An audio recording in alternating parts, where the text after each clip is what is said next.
ಇವರು ಸತ್ತಾಗ ಯಾವುದೇ ದಲಿತರು ಹೋಗಿ ಆ ಗುಂಡಿನ ತೆಗೆದು ಇವ್ರ ಬಾಯಿಗೆ ಮಣ್ಣು ಹಾಕೋದಿಲ್ಲ. ನೀವೊಂದು 4 ಜನ ದಲಿತರ ಮೈಲಿಗೆಯನ್ನು ಕೂಡ ತಡ್ಕೊಳ್ಳೋದಕ್ಕೆ ತಾಕತ್ತಿಲ್ಲ. ನಮ್ಮ ದೇವ್ರಿಗೆ ಶಕ್ತಿ ಇಲ್ಲ. ಯಾಕೆ ಅಂತಂದ್ರೆ ನಮ್ಮ ದೇವರಿಗೆ ತನ್ನ ಮೈಲಿಗೆಯನ್ನು ತಾನು ಕಾಪಾಡ್ಕೊಳ್ಳೋ ಶಕ್ತಿ ಇದ್ದ ಮೇಲೆ ಊರ್ನೇನು ಕಾಪಾಡ್ತಾನೆ? ಇದು ನಿಮ್ಮ ಅಪ್ಪದಿರ ಊರಲ್ಲ, ನಿಮ್ಮ ಅಪ್ಪದಿರ ಆಸ್ತಿ ಅಲ್ಲ ಇದು ಭೂಮಿ. ನಾವು ಇಲ್ಲಿ ಬದುಕೋದಕ್ಕೆ ಹಕ್ಕಿದೆ. ನಾವು ಕೂಡ ಇಲ್ಲಿ ಏನೋ ತೆರಿಗೆಗಳನ್ನ ಕಟ್ಟಿ ಬದುಕಿದೀವಿ. ನಾವು ಕೂಡ ಈ ಊರಿನ ವಾರಸ್ದಾರರು ಅಂತ ಮಾತಾಡ್ತಾರೆ. ಇವರಿಗೆ ದ ಸೋ ಕಾಲ್ಡ್ ಮೇಲ್ ಜಾತಿಯವರು ಉರಿ ಹತ್ಕೊಂಡ್ಬಿಡುತ್ತೆ, ಬೆಂಕಿ ಇಟ್ಟಾಗ ಆಗ್ಬಿಡುತ್ತೆ. ನರನಾಡಿ ಎಲ್ಲ ಬೆಂದೋಗ್ತದೆ ಇವ್ರಿಗೆ. ಈ ಅಯೋಗ್ಯರ ಮುಖ ಅವತ್ತು ರಾತ್ರಿಗೆನೆ ಆ ದಲಿತರ ಮನೆಗೆ ಪೆಟ್ರೋಲ್ ಬಾಂಬ್ಗಳ ಮೂಲಕ ಆ ಮನೆಗೆ ಬೆಂಕಿ ಹಚ್ಚುವಂತ ಕೆಲಸವನ್ನು ಮಾಡ್ತಾರೆ. ದಲಿತರ ಕಾನೂನಿ ಮೂಲಕ ಬರಬೇಕು. ಅಲ್ಲಿ ಅಂಬೇಡ್ಕರ್ ಅವರ ಹೆಸರಿನ ಒಂದು ಗೋಪುರ ಇದೆ, ಆ ಆರ್ಚನ್ನ ಹಾದು ಬರಬೇಕು. ಅಂಬೇಡ್ಕರ್ ಅವರ ಕಾಲು ಕೆಳಗಡೆ ನಡೆದು ಬರಬೇಕು.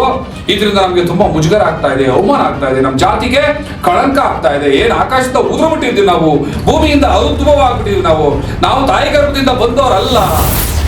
ಹಾಗಾಗಿ ನಮಗೆ ಸಪರೇಟ್ ಆಗಿ ಒಂದು ರಸ್ತೆಯನ್ನು ಮಾಡಿ ಅಲ್ಲಿ ಬಸವಣ್ಣನ ನೋಡಿ ಎಂತ ಪುಣ್ಯಾತ್ಮನ ಹೆಸರಿನಲ್ಲಿ ಅವ್ರು ಕೇಳೋದು. ಯಾಕೋ ಜಾತಿ ಅಂತ ಸಾಯ್ತೀರಿ ಅಂತ ಬುದ್ಧಿ ಇರುತ್ತ ಬಸವಣ್ಣನ ಹೆಸರಿನಲ್ಲಿ ಒಂದು ಭವನವನ್ನ ಕೇಳ್ತಾರೆ. ನಮ್ಗೆ ಹಿಂದೂ ಬರಬೇಕು ಕೊಡಿ, ನಾವು ಶುದ್ಧ ಆಗ್ಬೇಕು ಕೊಡಿ. ಇವರು ಅನ್ನ ತಿನ್ನೋದಿಲ್ಲ ಅನ್ಸುತ್ತೆ, ಬಹುಶಃ ಇವರು ಹೇಸಿಗೆ ತಿನ್ಬಹುದು ಅನ್ಸುತ್ತೆ. ಸ್ನೇಹಿತರೆ ನಮಸ್ಕಾರ, ನ್ಯೂಸ್ 14 ಇವತ್ತಿನ ಕಾರ್ಯಕ್ರಮಕ್ಕೆ ನಿಮ್ಮೆಲ್ಲರಿಗೂ ಕೂಡ ಸ್ವಾಗತವನ್ನ ಕೋರ್ತಾ ಇದ್ದೇನೆ. ಕರ್ನಾಟಕ ರಾಜ್ಯದ ಮುಖ್ಯಮಂತ್ರಿ ಬಸವರಾಜ ಬೊಮ್ಮಾಯಿ ಅವರ ತವರು ಜಿಲ್ಲೆನಲ್ಲಿ ದಲಿತರ ಮನೆಗಳಿಗೆ ಬೆಂಕಿಯನ್ನ ಹಚ್ಚಿರುವಂತಹ ಕೃತ್ಯ ನಡೆದಿದೆ. ಇದೇ ಶನಿವಾರ 4ನೇ ತಾರೀಕು ಅಲ್ಲಿನ ಬಸವೇಶ್ವರ ದೇವರ ಏನು ಒಂದು ಮೆರವಣಿಗೆ ಅಥವಾ ದೇವರ ಉತ್ಸವ ನಡೆಯುತ್ತೆ. ಆ ಮೆರವಣಿಗೆಯಲ್ಲಿ ದಲಿತ ಸಮುದಾಯಕ್ಕೆ ಸೇರಿದಂತಹ ಕೆಲವು ವಿದ್ಯಾರ್ಥಿಗಳು ಭಾಗವಹಿಸೋದಕ್ಕೆ ಹೋಗ್ತಾರೆ. ಆ ಸಂಭ್ರಮದಲ್ಲಿ ತಾವು ಕೂಡ ಭಾಗಿಯಾಗಬೇಕು ಅನ್ನುವಂತ ಇಂಗಿತವನ್ನ ವ್ಯಕ್ತಪಡಿಸ್ತಾರೆ. ಆದ್ರೆ ಅಲ್ಲಿನ ಜಾತಿ ರೋಗಿಷ್ಠ ಮನಸ್ಥಿತಿಗಳು ಆ ದಲಿತ ಸಮುದಾಯದ ಯುವಕರನ್ನ ತಡಿತಾರೆ. ನೀವು ನಮ್ಮ ದೇವರ ಮೆರವಣಿಗೆಯಲ್ಲಿ ಏನಾದ್ರೂ ಕೂಡ ಭಾಗವಹಿಸಿ ಬಿಟ್ರೆ ನಮ್ಮ ದೇವರಿಗೆ ದೊಡ್ಡ ರೋಗ ಬಂದು ಬಿಡುತ್ತೆ ಅನ್ನೋ ರೀತಿಯಲ್ಲಿ ಆಡಿದ್ದಾರೆ. ನಮ್ಮ ದೇವರಿಗೆ ಅಪಚಾರ ಆಗತ್ತೆ, ಮೈಲಿಗೆ ಆಗತ್ತೆ. ನೀವು ದಲಿತರು, ಕೆಳಜಾತಿಯವರು, ಕೀಳು ಜಾತಿಯವರು ನೀವೇನಾದ್ರೂ ಬಂದು ನಮ್ಮ ಬಸವೇಶ್ವರ ಜಾತ್ರೆನಲ್ಲಿ ಅಥವಾ ಮೆರವಣಿಗೆಯಲ್ಲಿ ಭಾಗವಹಿಸ್ಬಿಟ್ರೆ ನಮ್ಮ ದೇವರಿಗೆ ರೋಗ ಬಂದು ಊರ್ ಬಿಟ್ಟು ಓಡಾಡ್ಬಿಡ್ತಾನೆ. ನಮ್ಮ ದೇವರಿಗೆ ಬರಬಾರದು ಬಂದು ಅಲ್ಲೇ ಮಣ್ಣಾಗ್ಬಿಡ್ತಾನೆ. ನಮ್ಮ ದೇವರಿಗೆ ನೀವೊಂದು 4 ಜನ ದಲಿತರ ಮೈಲಿಗೆಯನ್ನು ಕೂಡ ತಡ್ಕೊಳ್ಳೋದಕ್ಕೆ ತಾಕತ್ತಿಲ್ಲ. ನಮ್ಮ ದೇವ್ರಿಗೆ ಶಕ್ತಿ ಇಲ್ಲ. ಯಾಕೆ ಅಂತಂದ್ರೆ ನಮ್ಮ ದೇವರಿಗೆ ತನ್ನ ಮೈಲಿಗೆಯನ್ನು ತಾನು ಕಾಪಾಡ್ಕೊಳ್ಳೋ ಶಕ್ತಿ ಇದ್ದ ಮೇಲೆ ಊರ್ನೇನು ಕಾಪಾಡ್ತಾನೆ? ಅವನು ರೋಗಿ, ಅವನಿಗೆ ಕಾಯಿಲೆ ಬಂದಿದೆ. ನಿಮ್ಮನ್ನ ನೋಡಿದ ತಕ್ಷಣನೇ ಅವನು ಹೊಂಟೋಗ್ತಾನೆ, ನೇಣಾಕೊಂಡ್ಬಿಡ್ತಾನೆ ದೇವರು. ಹಿಂಗಂತ ಅಲ್ಲಿನ ದ ಸೋ ಕಾಲ್ಡ್ ಜಾತಿಯವರಿಗೆ ಮತ್ತೊಂದಷ್ಟು ರೋಗ ಹತ್ಕೊಂಡಿದೆ, ಜಾತಿ ರೋಗ. ಬಹುಶಃ ಇವರು ಸತ್ತಾಗ ಇವ್ರ ದೇಹ ಹಂಗೆ ಆಕಾಶಕ್ಕೆ ಆರೋಗ್ಬೋದೇನೋ, ಯಾರು ಬಣ್ಣದಲ್ಲಿ ಮಾಡೋದಿಲ್ಲ. ಇವರು ಸತ್ತಾಗ ಯಾವುದೇ ದಲಿತರು ಹೋಗಿ ಆ ಗುಂಡಿನ ತೆಗೆದು ಇವ್ರ ಬಾಯಿಗೆ ಮಣ್ಣು ಹಾಕೋದಿಲ್ಲ. ಇವರು ಸತ್ತೋದ್ರೆ ಹಂಗೆ ಆಕಾಶಕ್ಕೆ ಹಾರೋಟೋಗ್ತಾರೆ. ಆ ಬಸವೇಶ್ವರ ಬಂದು ಹಂಗೆ ಎತ್ಕೊಂಡು ಹೊಟ್ಟೋಗ್ತಾನೆ ನೆಲೆ ಹಿಡಿದು. ಹಾವೇರಿ ಜಿಲ್ಲೆಯಲ್ಲಿ ಮುಖ್ಯಮಂತ್ರಿಗಳ ತವರು ಜಿಲ್ಲೆ ರಾಣೆಬೆನ್ನೂರು ತಾಲೂಕು ನಂದಿಹಳ್ಳಿ ಗ್ರಾಮದಲ್ಲಿ, ಹೆಸರು ನೋಡಿ ನಂದಿಹಳ್ಳಿ, ಅಬ್ಬಬ್ಬಬ್ಬ ಎಷ್ಟು ಚೆನ್ನಾಗಿದೆ.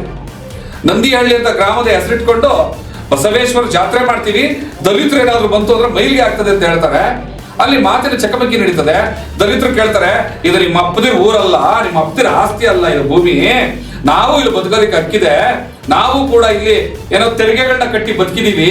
ನಾವು ಕೂಡ ಈ ಊರಿನ ವಾರಸ್ದಾರರು ಅಂತ ಮಾತಾಡ್ತಾರೆ. ಇವರಿಗೆ ದ ಸೋ ಕಾಲ್ಡ್ ಮೇಲ್ ಜಾತಿಯವರು ಉರಿ ಹತ್ಕೊಂಡ್ಬಿಡುತ್ತೆ, ಬೆಂಕಿ ಇಟ್ಟಾಗ ಆಗ್ಬಿಡುತ್ತೆ. ನರನಾಡಿ ಎಲ್ಲ ಬೆಂದೋಗ್ತದೆ ಇವ್ರಿಗೆ.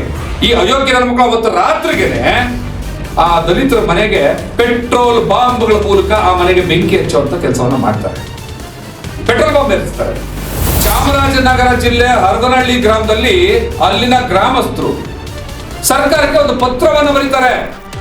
ಸರ್ಕಾರಕ್ಕೆ ಏನಾದ್ರು ಮಾನ ಮರ್ಯಾದೆ ಇದ್ದಿದ್ರೆ, ತಾಕತ್ತಿದ್ರೆ, ದಮ್ಮಿದ್ದಿದ್ರೆ, ಈ ಸರ್ಕಾರ ನಿಜವಾಗ್ಲೂ ಮನುಷ್ಯರು ಪರವಾಗಿ ಇದ್ದಿದ್ದಿದ್ರೆ ಆ ರೀತಿ ಪತ್ರ ಬರೆದಂತಹ ಜಾತಿ ರೋಗಿಷ್ಠರನ್ನ ಒದ್ದು ಇಷ್ಟು ಒಳಗಡೆ ಹಾಕ್ಬೇಕಿತ್ತು. ಅದು ಹಾಕೋದಿಲ್ಲ.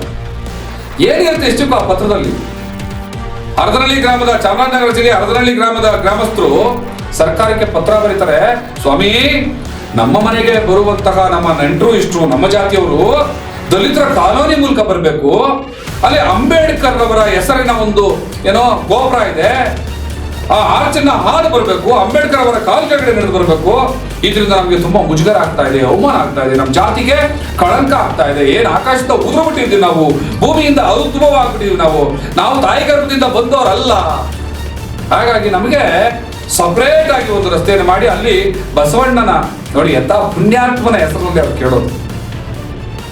ಯಾಕ್ರೋ ಜಾತಿ ಜಾತಿ ಅಂತ ಸಾಯ್ತೀರಿ ಅಂತ ಬುದ್ಧಿ ಹೇಳುವಂತ ಬಸವಣ್ಣನ ಹೆಸರಿನಲ್ಲಿ ಒಂದು ಭವನವನ್ನ ಕೇಳ್ತಾರೆ. ನಮ್ಗೆ ಹಿಂಗ್ ಬರ್ಬೇಕು ಕೊಡಿ, ನಾವು ಶುದ್ಧ ಆಗ್ಬೇಕು ಕೊಡಿ. ಇವರು ಅನ್ನ ತಿನ್ನೋದಿಲ್ಲ ಅನ್ಸುತ್ತೆ, ಬಹುಶಃ ಇವರು ಹೇಸಿಗೆ ತಿನ್ಬಹುದು ಅನ್ಸುತ್ತೆ.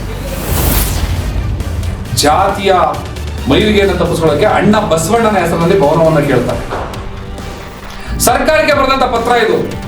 ಸರ್ಕಾರ ಈ ಪತ್ರವನ್ನ ಓದಿತ್ತು ಕೂಡಲೇ ಮೈಯೆಲ್ಲ ಬೆಂಕಿ ಹಾಕ್ಬೇಕಿತ್ತು. ಆ ರೀತಿ ಪತ್ರ ಬರೆದವ್ರನ್ನ ಅಟ್ರಾಸಿಟಿ ಕಾಯ್ದೆನಲ್ಲಿ ಒದ್ದು ಒಳಗಡೆ ಹಾಕ್ಬೇಕಿತ್ತು. ಹಾಗೆ ಸಮಾಧಾನ ಮಾತಾಡ್ತಾರೆ, ಶಾಂತಿ ಸಭೆ ನಡೆಸ್ತಾರಂತೆ ಪೊಲೀಸ್ನವ್ರ ಮೂಲಕ.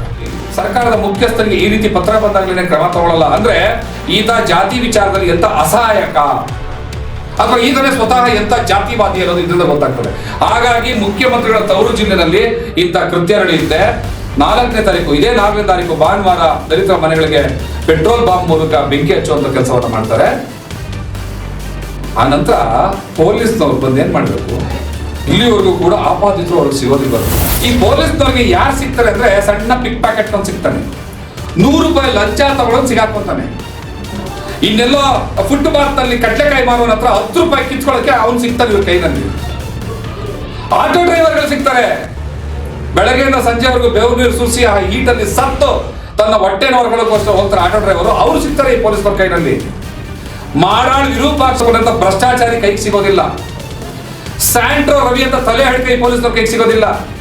ಇನ್ನೆಂತ ಕೊಲೆ ಹಡಕರು, ಅತ್ಯಾಚಾರಿಗಳು, ಅನಾಚಾರಿಗಳು, ಪಿಂಪ್ಗಳು ಪೊಲೀಸ್ನವ್ರ ಕೈಗೆ ಸಿಗೋದಿಲ್ಲ. ಜಾತಿ ಹೆಸರಲ್ಲಿ ಜನರನ್ನ ಕೊಲ್ತಾರಲ್ಲ ಅವರು ಕೂಡ ಈ ಪಿಂಪ್ಗಳಿಗಿಂತ ಕೊಲೆಗಳಿಗಿಂತ ಏನು ಹತ್ತವೇನೋ ಅಲ್ಲ, ಅವರು ಕೂಡ ಅವ್ರಿಗೆ ಸಮಾನ. ಅಥವಾ ಈ ಕೊಲೆಗಡಿಗರಿಗಿಂತಲೂ ಪರಮ ನೀಚರು ಈ ಜಾತಿಯ ರೋಗಿಷ್ಟ್ರು. ಇವ್ರನ್ನ ಕೂಡಲೇ ಒದ್ದು ಬೂಟ್ ಕಾಲಲ್ಲಿ ತುಳಿದು ಜೈಲಿಗೆ ಹಾಕೋದು ಬಿಟ್ಟು ಅವ್ರನ್ನ ಇನ್ನೂ ಸಿಕ್ಕಿಲ್ಲ, ಅವ್ರನ್ನ ಹುಡುಕೋ ಪ್ರಯತ್ನ ಮಾಡ್ತಾ ಇದ್ದೀವಿ ಅಂತ. ಯಾರ ಮನೆಗಳಿಗೆ ಬೆಂಕಿ ಬೀಳುತ್ತೋ ಅವ್ರನ್ನ ಕೂರಿಸ್ಕೊಂಡು ಶಾಂತಿ ಸಭೆ ಮಾಡುವಂತ ಕೆಲಸವನ್ನ ಮಾಡ್ತಾರೆ. ಶಾಂತಿ ಕಾಪಾಡಿ, ಶಾಂತಿ ಕಾಪಾಡಿ, ಶಾಂತಿ ಕಾಪಾಡಿ. ನಾಚಿಕೆ ಮಾನ ಮರ್ಯಾದೆ ಏನಾದ್ರು ಇದ್ದಿದ್ರೆ ಯಾರು ದಾಳಿಗಳನ್ನ ಮಾಡ್ತಾರಲ್ಲ ಅವ್ರಿಗೆ ಒದ್ದು ಬುದ್ಧಿ ಹೇಳ್ಬೇಕಿತ್ತು, ಅಥವಾ ಶಾಂತಿ ಪಾಠವನ್ನ ಅವ್ರಿಗೆ ಮಾಡ್ಬೇಕು. ಯಾರು ದಾಳಿಗೆ ಒಳಗಾಗ್ತಾ ಇದಾರಲ್ಲ ಅವ್ರಿಗೆಲ್ಲ ಶಾಂತಿ ಮಂತ್ರವನ್ನ ಹೇಳುವಂಥದ್ದು. ಬಾಬಾ ಸಾಹೇಬ್ ಅಂಬೇಡ್ಕರ್ ಹೇಳಿದ್ದಾರೆ, ಶಾಂತಿ ಅನ್ನೋದು ನಮ್ಮ ರಕ್ತದಲ್ಲಿದೆ ಅಂತ. ನಾವು ರೊಚ್ಚಿಗೆದ್ದಿದ್ರೆ ಈ ದೇಶ ಇರ್ತಿರ್ಲಿಲ್ಲ ಅಂತ. ನಿಜವಾದ ಶಾಂತಿ ದೂತ ಬಾಬಾ ಸಾಹೇಬ್. ಆ ಬಾಬಾ ಸಾಹೇಬರ ಅನುಯಾಯಿ ದಲಿತ ಸಮುದಾಯ ಯಾವತ್ತೂ ಕೂಡ ರೊಚ್ಚಿಗೆದ್ದಿಲ್ಲ, ಯಾರನ್ನು ಕೊಂದಿಲ್ಲ, ಯಾರನ್ನು ದರೋಡೆ ಮಾಡಿಲ್ಲ, ಯಾರನ್ನು ಕೂಡ ಹಾಳು ಮಾಡಿಲ್ಲ, ಯಾರನ್ನು ದೋಚಿಲ್ಲ. ಆದ್ರೆ ಯಾರು ದೋಚಕ್ ಬರ್ತಾರೆ, ಯಾರು ಕೊಲೆ ಮಾಡಕ್ ಬರ್ತಾರೆ, ಯಾರು ಹಲ್ಲೆ ಮಾಡಕ್ ಬರ್ತಾರೆ, ಯಾರು ಅತ್ಯಾಚಾರ ಮಾಡಕ್ ಬರ್ತಾರೆ ಅವ್ರನ್ನ ಪೊಲೀಸ್ನವ್ರು ಹಿಡಿಯೋದಿಲ್ಲ, ಅವ್ರ ಕೈಗೆ ಸಿಕ್ಕಿಲ್ಲ ಅಂತ ಹೇಳ್ತಾರೆ. ಎಂತೆಂತ ಕೊಲೆಗಡಕರನ್ನ, ಎಂತೆಂತ ಭ್ರಷ್ಟಾಚಾರಿಗಳನ್ನ ಹಿಡಿದಂತ ಹೆಗ್ಗಳಿಕೆ ಇರುವಂತ ಕರ್ನಾಟಕದ ಪೊಲೀಸ್ನವರು ಯಾಕಷ್ಟು ಜಾತಿ ದುರಾಂಕಾರಿಗಳನ್ನ ಹಿಡಿಯೋದಿಲ್ಲ, ಕೈಗೆ ಸಿಗೋದಿಲ್ಲ. ದಲಿತರಿಗೆ ಬಂದು ಶಾಂತಿಯ ಪಾಠವನ್ನ ಹೇಳ್ತಾರೆ. ಇದರ ಎಂಡಿಂಗ್ ಏನು? ಎಲ್ಲಿಯವರೆಗೂ ಈ ನಾಡಿನ ದಲಿತ ಸಮುದಾಯ ಒಂದು ರಾಜಕೀಯ ನಿರ್ಣಯ ಶಕ್ತಿ ಆಗೋದಿಲ್ಲ ಅಲ್ಲಿವರೆಗೂ ಇಂಥ ದೌರ್ಜನ್ಯಗಳು ತಪ್ಪೋದಿಲ್ಲ. ಸ್ನೇಹಿತರೆ, ಯೋಚನೆ ಮಾಡಿ ಮುಂದೆ ನಾವೇನು ಮಾಡಬೇಕು ಅಂತ. ನ್ಯೂಸ್ 14 ಕಾರ್ಯಕ್ರಮವನ್ನು ನೋಡ್ತಾ ಇರುವಂತ ನಿಮ್ಮೆಲ್ಲರಿಗೂ ಕೂಡ ಶುಭವಾಗಲಿ. ಜೈ ಭೀಮ್.